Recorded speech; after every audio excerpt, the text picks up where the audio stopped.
ఈ మాత్రం సౌందర్యానికి ఇంత దాసుడు అయిపోయావే. ఇంతకన్నా లోకోత్తరమైన సౌందర్యాన్ని చూస్తే ఇంకేమైపోతావో. ఇంతకన్నా సౌందర్యమా? ఉండదు కాక ఉండదు. అరే ఉందనుకో ఏం చేస్తావు అంటున్నాను. అరే అనుకోవడానికి ఆస్కారమే లేదు అంటున్నా. అరే ఒకవేళ ఉంటే ఏం చేస్తావు అంటున్నాను.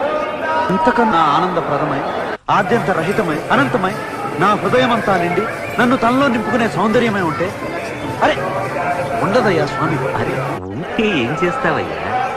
ఆ సౌందర్యానికే దాసోహం. అయితేరా చూపిస్తాను. పద చూస్తాను.